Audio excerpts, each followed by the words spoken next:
Santo Antanásio, Niceia posta à prova.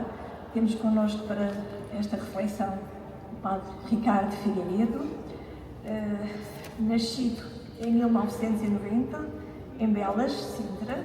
Foi ordenado padre em 2015, foi vigário paroquial de Peniche entre 2015 e 2017, pároco de Óbidos, 2017 a 2023, e atualmente é diretor do Departamento da Comunicação do Patriarcado de Lisboa e vigário paroquial de Algés, Miraflores e Cruz Quebrada.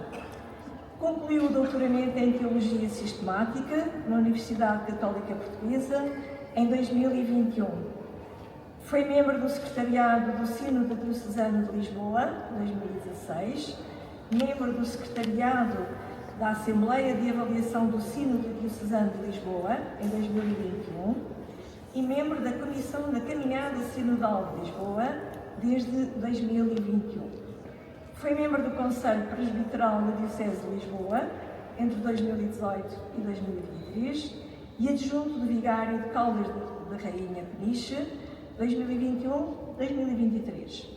Colaborou no processo de beatificação da Irmã Lúcia, entre 2021 e 2022, e entre várias obras publicadas encontram-se investigações em teologia, instrumentos pastorais, biografias de santos ou em processo de beatificação e livros de piedade, além de artigos e recensões. Obrigada, Padre Ricardo. Ouçamos, certo, vamos ficar edificados. Agradeço a apresentação. Quando vi a grande figura, pensei que era do meu tamanho. Pensei que era... E sempre muito obrigado pelo convite.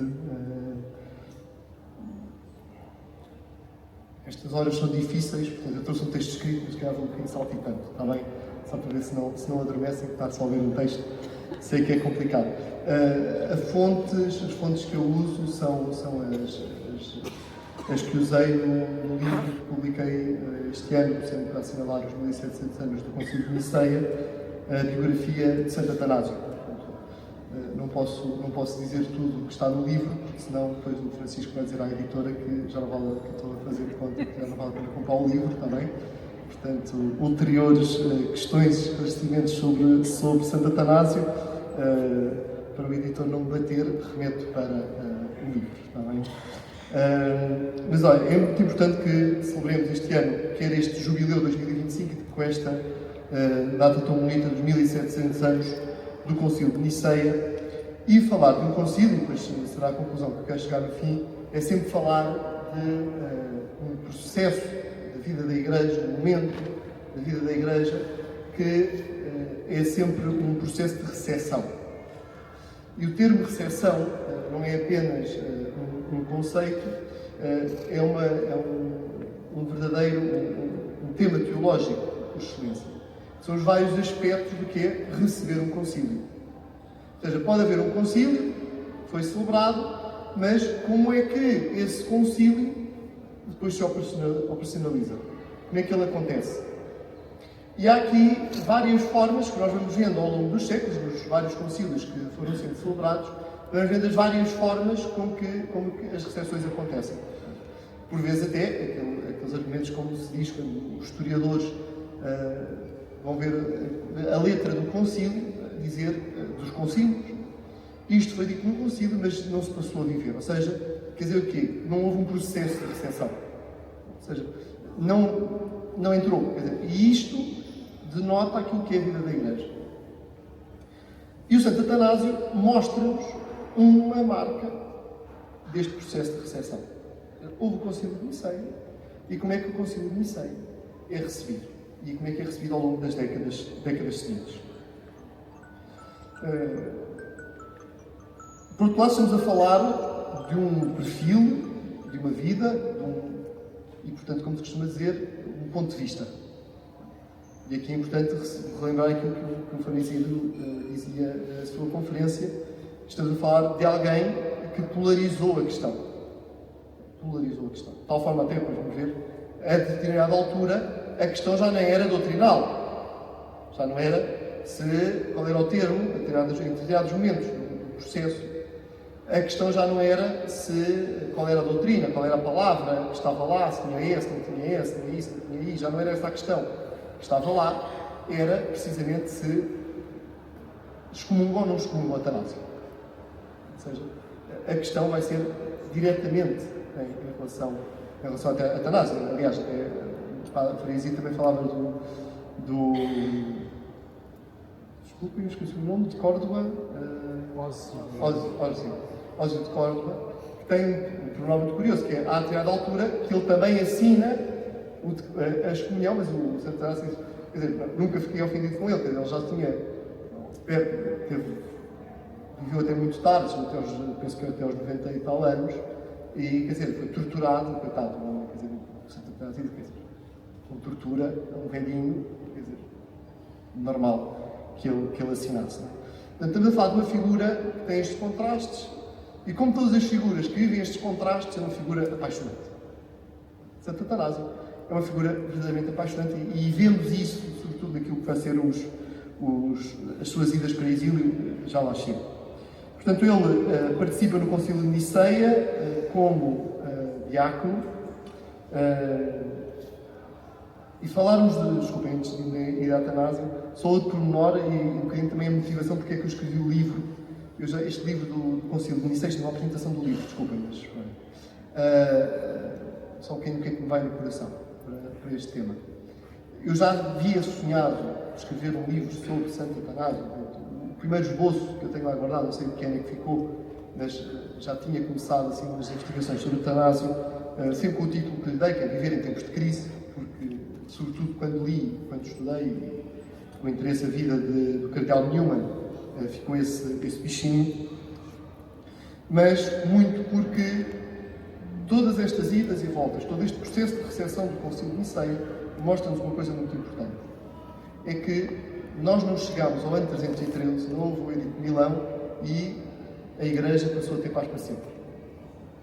E muitas vezes, muitas leituras que se ouvem, muitas leituras que se veem, muitas leituras que se leem, até de quem tinha de ver, de saber um bocadinho mais, muitas vezes fazem estas leituras assim. Portanto, isto é muitas vezes há uma preguiça, por vezes, intelectual na historiografia, que é, vamos pegar numa matriz e vamos aplicar a matriz à leitura histórica. E, portanto, nós, no século XIX, século XX, com tudo aquilo que é, sobretudo as leituras marxistas da história, que é ver sempre isto em polos opostos, e só há dois polos para ler a realidade, é muito fácil dizer, isto houve a Igreja dos Mártires, a partir de Constantino começou a Igreja Imperial, não é? E depois, habitualmente, as pessoas têm a audácia de falar que a Igreja Imperial durou até ao Concílio Vaticano II, e agora nós é que estamos certos. Não é? Isto é uma leitura errada da história. Uma leitura simplista e gravemente simplista. E Atanásio, eu tenho este hábito quando quero ficar numa época da história, qual é o santo, escrevo sobre o santo. Espero que um dia, quando chegar lá às portas do céu, não tenham todos zangados comigo, que afinal não falei nada deles, eu só os usei para dizer aquilo que eu queria dizer, não é? Espero que isso não aconteça. Mas, para nós vermos a Igreja, e Santo Atanásio também este papel também importante, nos permite uma perspectiva eclesiológica, permite uma visão da Igreja que ultrapassa simplismo, ultrapassa leituras básicas sobre a história da Igreja. Santo Atanásio ajuda-nos muito a isto, precisamente porque ele medeia aquilo que é, ou tempera aquilo que é a visão, talvez, sobretudo de Eusébio de Cesareia, como vimos já, também não quero estar a repetir, mas, sobretudo, assinala que, ao mesmo tempo na história da Igreja, ao mesmo tempo nisto que é o ser Igreja, temos, por exemplo, nas perspectivas políticas, temos Paulo, que diz para rezarmos pelas autoridades e para obedecermos às autoridades legítimas, e temos um João que escreve o livro do Apocalipse. Não vou agora aqui entrar, porque o Padre David vai bater, que também está em São João, mas temos um João e uma leitura do Apocalipse, verdadeiramente da Babilónia e da dificuldade e de tudo aquilo que é um poder político que é contrário. Portanto, em Eusébio de Cesareia e em Atanásio, vemos duas perspectivas políticas no sentido. Hoje em dia, nós temos um problema quando vamos falar em política e pensamos em partidos políticos. Também isso é a política, pronto, sabemos muitas vezes o nível que tem.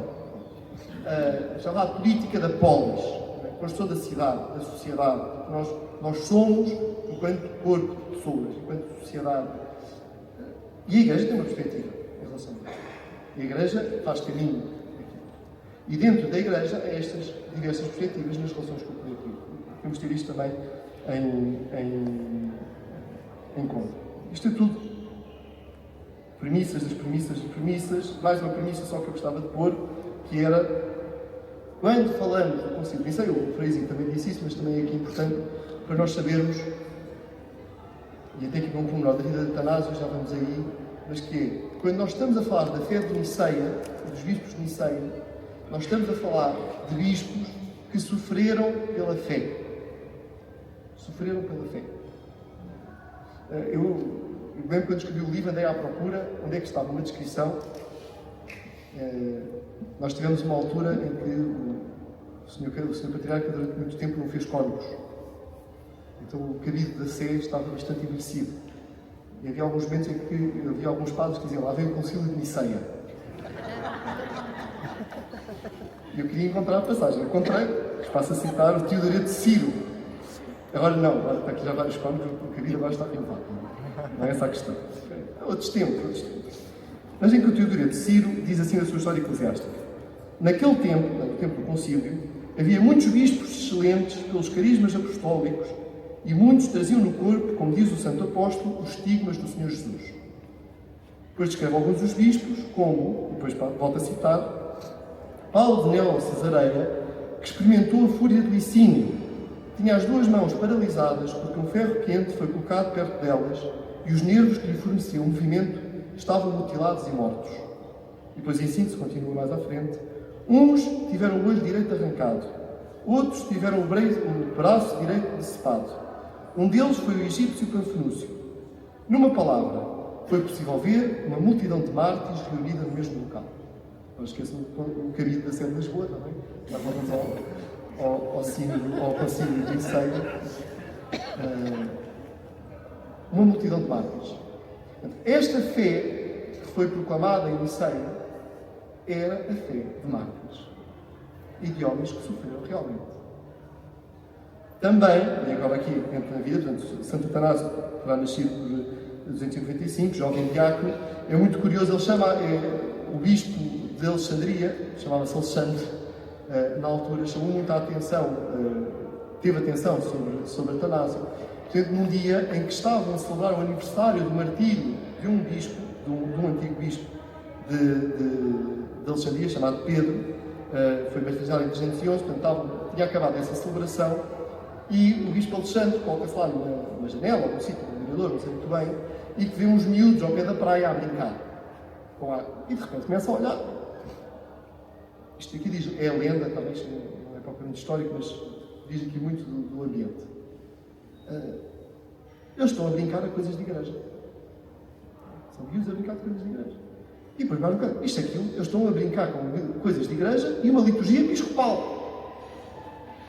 E até que percebem que estavam a fazer como se fosse o batismo. E o bispo Alexandre chama, vão lá chamar os miúdos, e quem estava a fazer de bispo? O adolescente Atanásio, uma vocação já muito à frente, e estava a fazer o batismo. E tinham alguns amigos que eram catecúmenos, não eram batizados, e estavam a brincar como se estivessem batizados. E o bispo Alexandre perguntou a Atanásio: o que é que lhes perguntaste? Ele tinha feito a liturgia toda de batismo. E segundo parece, o bispo Alexandre disse: os miúdos já não precisam ser batizados. Não vão fazer os ritos, as junções que faltam, etc. Porque ele fez tudo certo. E depois chamou os pais e disse: este menino tem que ir para a igreja. Tem de ir para a formação, tem que ir para padre. Para diácono, no caso. Padre Cerebros. E é aí que ele entra depois para o serviço. Depois o bispo Alexandre, mais tarde, chama-o então para diácono e vai ser o seu secretário então no concílio de Niceia.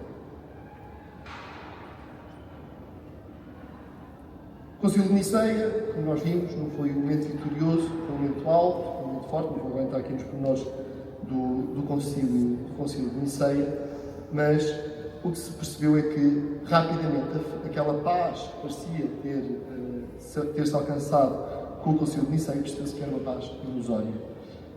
O arianismo, ainda que condenado, continuava vivo e, sobretudo, apoiando-se e procurando as forças imperiais.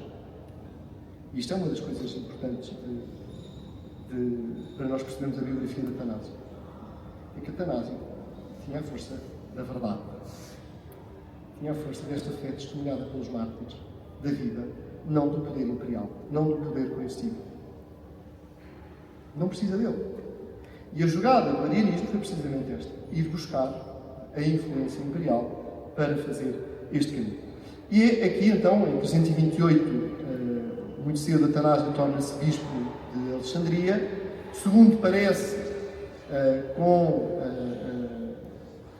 inveja de muita gente, por ser muito novo e tornar-se bispo, portanto, que era um favorito do bispo Alexandre, torna-se bispo de Alexandria. E, portanto, vão tentar sempre pôr em causa, e, portanto, vai ser uma das coisas que vai acompanhar toda a biografia de Atanásio, é precisamente a sua eleição tão novo ter provocado invejas.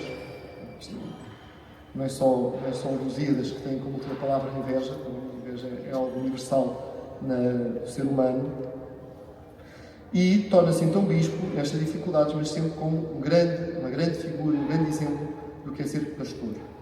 E aqui há um texto, até só mais recentemente é que se conseguiram os textos, as suas formas, são as chamadas cartas festais. São cartas que todos os anos, para anunciar a Páscoa, portanto, ele tinha de anunciar quando é que era a festa da Páscoa, para as suas comunidades, mas pronto, podia só dizer a Páscoa neste ano é o dia tal. Mas ele aproveita aquelas cartas festais para ser um momento de pastoral. Também durante o tempo do exílio. Portanto, temos este volume das cartas festais, que é um grande testemunho do que foi esta transmissão daquilo que era. Portanto, também uma fonte muito importante para nós percebermos a vida de igreja naquele tempo. E é durante este grande, longo episcopado de Atanásio à frente de Alexandria que ele vai ter, não uma, não duas, não três, não quatro, mas 5 vezes para exílio. É obra. É obra de fé. As acusações foram sempre variadas, desde pretextos políticos, como o alegado boicote ao fornecimento de trigo, até falsas acusações morais e disciplinares. Mas, no fundo, todas tinham a mesma raiz. Estavam contra aquela intransigente defesa de Atanásio da consubstancialidade do filho com o pai. Ou seja, verdadeiramente o que estava sempre em causa era a fé de Niceia que estava a ser provada. E, portanto, como é que aquela definição de fé verdadeiramente tinha frutos? Verdade que Atanásio polarizou, mas polarizou em muitos momentos, porque nós vimos que foi obrigado a isso. Já vamos aqui à frente analisar isto.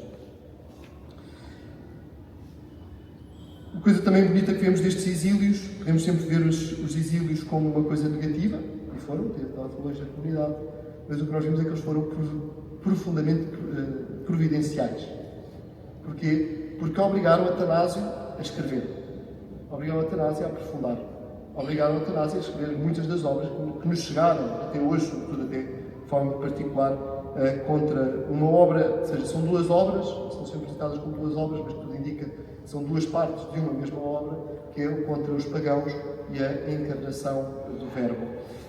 E, portanto, estes exílios, ainda que ele, como se queixa até no início de uma das obras, não tenho os textos comigo, não é? Mas é o que consigo, e, portanto, vai escrever de memória, mas escreve estas 2 obras, então, com a grande reflexão teológica e espiritual sobre aquilo que estava em jogo diante destes debates de Niceia. Sobretudo aquele ponto fundamental da comunhão com Deus, mas já vamos aqui. Só aqui um bocadinho, porque acho que é importante, e escolhi isto como itinerário para esta conversa convosco, que é os 5 exílios. Então, vamos só ver um bocadinho aqui os 5 exílios, porque cada um deles tem um aspecto, cada um deles vai tendo vários aspectos, mas sobretudo um aspecto importante. O primeiro exílio, no ano 335, pouco depois de Niceia, portanto, 10 anos depois de Niceia, em que a fé parecia consolidada, mas em 335 um sínodo, um concílio em Tiro, é manipulado pelos arianos e apoiado pelo imperador Atanásio foi acusado de violência, de abuso de poder e até de ameaçar o corte do fornecimento de trigo, que eu dizia há pouco, que ele ia boicotar a entrega de trigo de Alexandria para Constantinopla.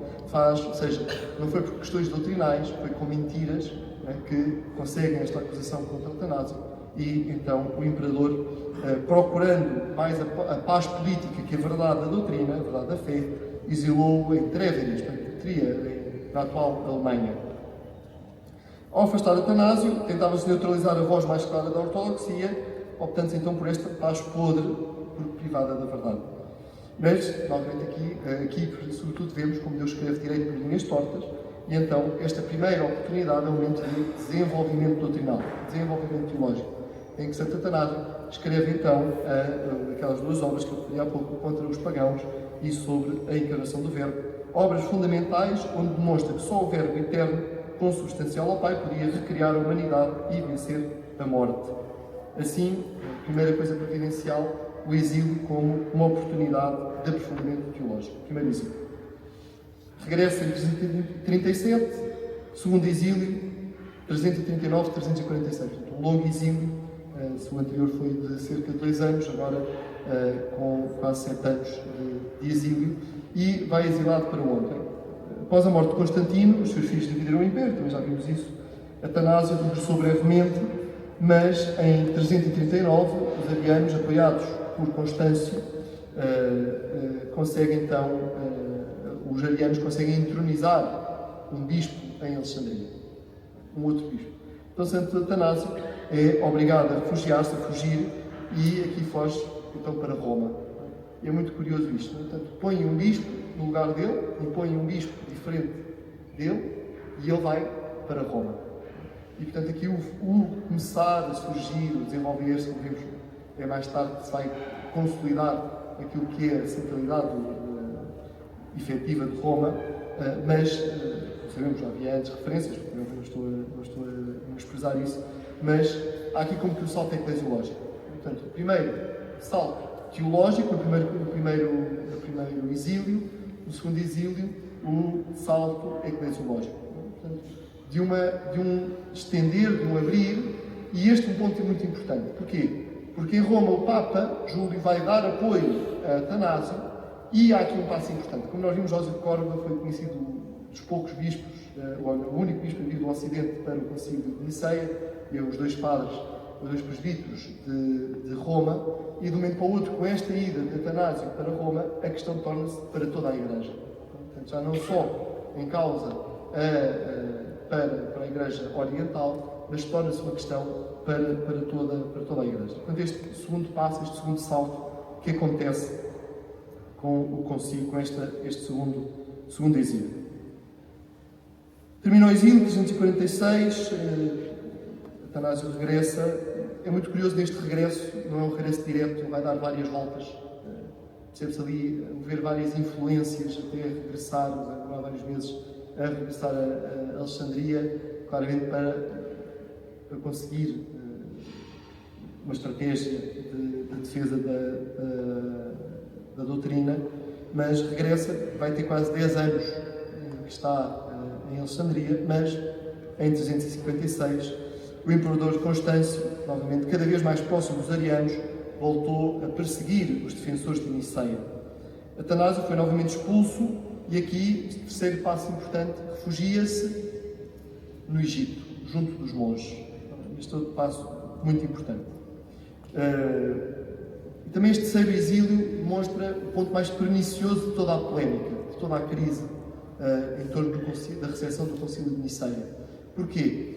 Porque foi só levemente referido, também não vou aqui aprofundar muito, mas o que estava aqui em causa já não era ou Niceia ou arianos, mas começou-se a desenvolver, naqueles vários sínodos e concílios que foram acontecendo pelo meio, foram sendo desenvolvidas doutrinas, formulações ambíguas, quer da semelhança, ou seja, sobretudo o que estava em causa era o termo homoousios. Ou seja, ia-se retirando o termo homoousios, punha-se termos de semelhança, etc., para dizer que cada um interpreta como quer.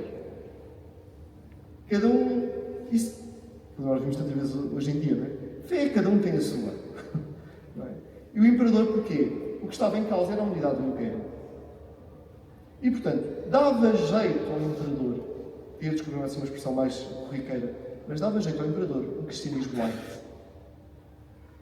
Em que dava para tudo. Desde que o império ficasse juntinho, desde que aquilo não continuasse a cair aos bocados, entrava no cristianismo light, neste cristianismo intermédio. E, portanto, na ambiguidade, na falta de verdade, sobretudo neste nevoeiro que vão tentar pôr sobre as formulações doutrinais, mas em que Santo Atanásio foi sempre resistente. É nesta altura, nesta presença dele junto dos monges do deserto, que ele vai escrever uma outra obra muito importante, depois da Bíblia, o grande best-seller da Antiguidade, que é a Vida de Santo Antão. Ele que já teria tido contacto com Santo Antão desde cedo, é aqui que ele vai redigir a obra de Santo Antão. E a Vida de Santo Antão é muito importante porque, agora aqui isto é interpretação minha, mas porque é pôr em narrativa aquela que é a doutrina de Nicéia. Dizer que Jesus Cristo é só o homem, ou que o Verbo não é Deus, é dizer que andamos cada um por si. Estamos por nossa conta. A humanidade está por sua conta. Dizer e acreditar firmemente que Jesus Cristo é verdadeiro Deus e verdadeiro homem, que o Verbo é Deus, implica que então nós não estamos sozinhos. Nós contamos com a ajuda de Deus. Nós contamos com esta força de Deus.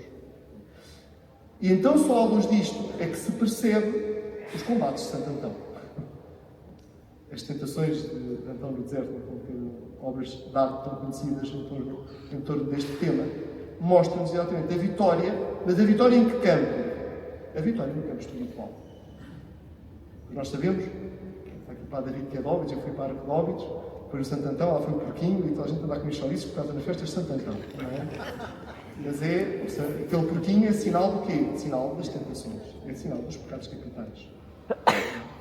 E, portanto, entra no âmbito do campo espiritual e torna o foco fundamental o âmbito espiritual.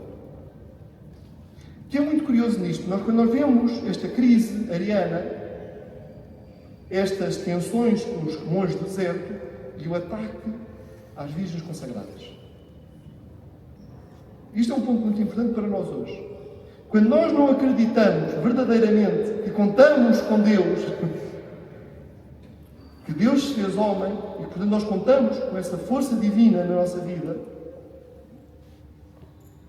tudo aquilo que é a exigência da fé cristã não faz sentido. E nós vemos o mundo. O celibato, a virgindade consagrada, a castidade no jovem, não faz sentido ao mundo de hoje. Porque o mundo deixou de acreditar em Deus. E é muito curioso nós vemos isto nos arianos. Atacam o quê? Aqueles que são os sinais de que Deus está próximo, de que Deus ajuda, de que Deus não nos abandona. É muito curioso isto, ao estudar a vida de Santo Atanásio, achei muito curioso isto. Dos primeiros que os arianos atacaram foram as virgens. Porque mostram que Deus é decisivo na história. Deus é decisivo na vida, ao ponto das pessoas consagrarem tudo. Porquê? Consagramos tudo o que somos, porque estamos em contacto, estamos em comunhão com o todo, que é Deus. E isto faz a volta. E, portanto, a vida de Santo Antão aparece com uma narrativa, isto é uma interpretação, mas com uma narrativa prática, na vida concreta, no caso de Santo Antão, daquilo do que significa acreditar na divindade do Verbo de Deus. Só naquele âmbito, só naquela plataforma, é que é possível aquele combate espiritual de Antão. As biografias dos santos são sempre coisas boas.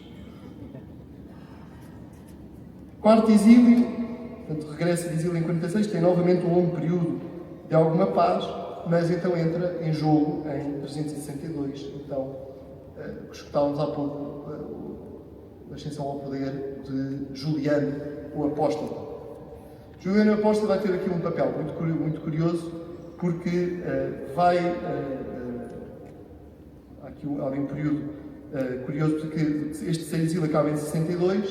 Porquê? Porque Juliano, como quer acabar com o cristianismo, restaura todos os bispos nas suas sedes, incluindo, manda vir o Atanásio. Porquê? Ele queria destruir o cristianismo. Qual era a melhor coisa para destruir o cristianismo? Era que em cada sede houvesse 2 bispos. O ariano e o católico, o ortodoxo. Que é para darem à agulha.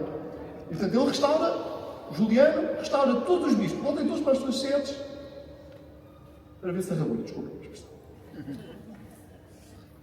Qual é o problema com Atanásio? É que Atanásio veio e começou a organizar a igreja outra vez. E Juliano vê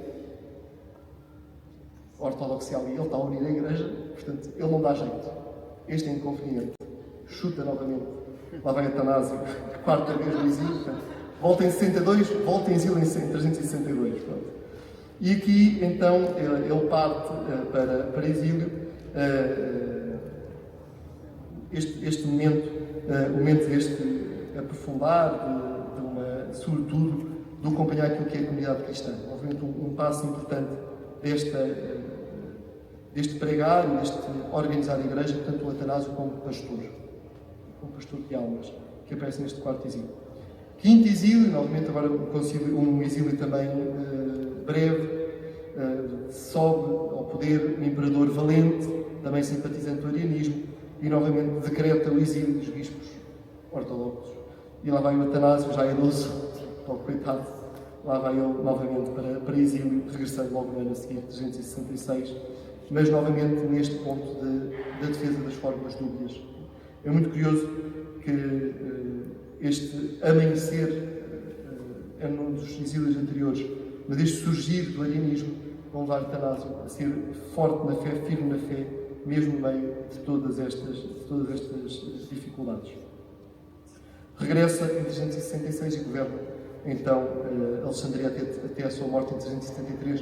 Ele, nesta reta final, sobretudo que é quando se começa a desenvolver mais a doutrina em torno do Espírito Santo, ele já vai perceber isto. Os capadócios já não já não tenho capacidade agora, já estava a surgir na igreja outros que depois vão levar isto até ao concílio de Constantinopla e ele já não vai desenvolver.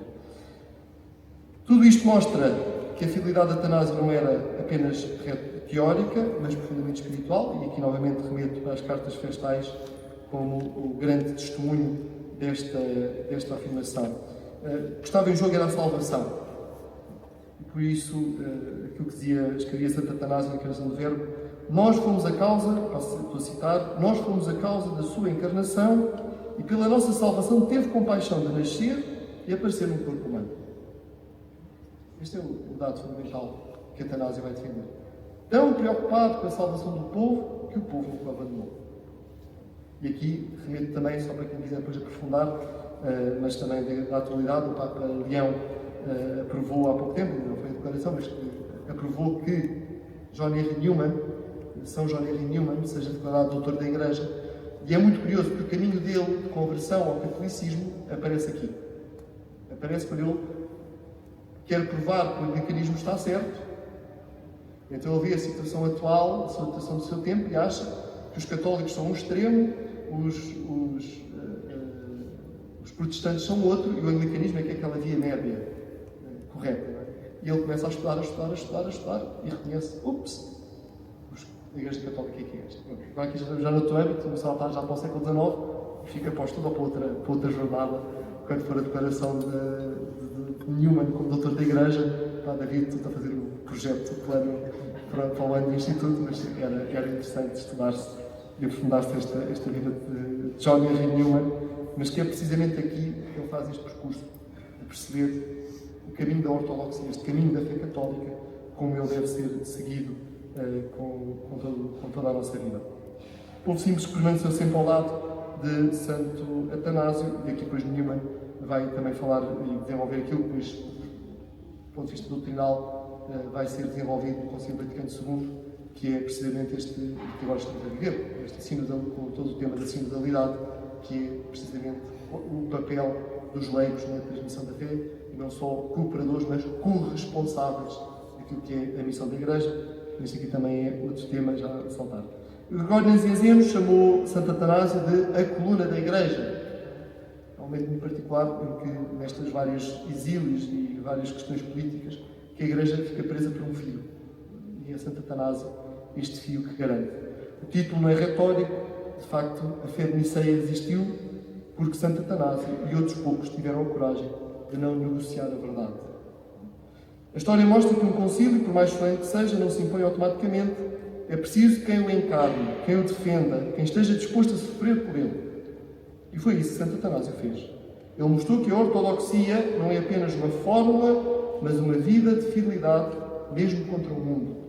Aquelas legendas que se contam sobre Santo Atanásio, quando foram dizer, quando o mundo se deitou ortodoxo e acordou ariano, e como escreveu desculpa, quem traduziu a Bíblia? São Jerónimo, desculpa, como São Jerónimo escreveu numa das suas cartas, o mundo adormeceu ortodoxo e acordou ariano, e que vão dizer a Atanásio, todo o mundo está contra ti. E que ele terá dito, então Atanásio está contra o mundo. Não é? E, portanto, esta firmeza e esta fortaleza de defender a verdade. Celebrar os 1700 anos de Niceia é também então celebrar a vida de Atanásio. Ele é a prova viva de que a fé do concílio, imediatamente contestada, é também a prova de que resiste porque encontrou testemunhas dispostas a sofrer por essa fé. A vida de Santo Atanásio mostra que a fé de Niceia não foi uma conquista tranquila, mas um combate duro, prolongado e arriscado. Celebrar os 1700 anos de Niceia é celebrar também esta história de sofrimento. O seu exemplo recorda-nos que a verdade da fé exige não apenas inteligência, mas também coragem. Isto é muito importante nós cristãos recordarmos isto. Quando batizamos os miúdos, né, as criancinhas, os bebés, fazemos aquela unção no peito, que é o símbolo dos lutadores, né, dos gladiadores. Estás pronto para a luta. Faz parte da nossa fé cristã. Estás pronto para a luta. Hoje, quando a nossa fé é também provada por outras formas de crise, pela indiferença, pelo relativismo, pela pós-verdade, Atanásio convida-nos a manter a firmeza, não ceder às pressões, não negociar o essencial, não temer estar contra a corrente. A vida de Santo Atanásio também nos mostra que aquilo que é proclamado em cada concílio é plenamente recebido na vida dos santos, que são forjados por aqueles conteúdos provados e proclamados. Este é um ponto, e era este grande ponto que eu queria terminar. É que a recepção de um concílio acontece nos santos que nascem desse concílio. Eles são os santos, são os verdadeiros intérpretes. A verdadeira, a real, a plena hermenêutica da fé acontece na vida dos santos. E então voltamos ao tema da recepção. Esta acontece não só, nem em primeiro lugar, na reforma de estruturas, de fórmulas, métodos ou ritos, mas a verdadeira recepção de um concílio acontece na vida dos santos. E aqui o desafio para todos nós, ainda estamos próximos, estamos a receber o Concílio Vaticano II, todos os concílios, mas mais próximo do Concílio Vaticano II, somos convidados a ver estes frutos de santidade e a sermos, na nossa vida, estes frutos de santidade, que são a verdadeira evidência do Concílio Vaticano II. E isso vemos já nestes santos jovens que vão sendo canonizados, que nos mostram que receberam e que esta doutrina foi vivida e está a ser provada nesta grande hermenêutica. A fé de Niceia, provada na vida de Atanásio, continua a ser a fé da Igreja. Cabe-nos a nós, hoje, dar-lhe rosto, voz e vida no nosso tempo. Muito obrigado.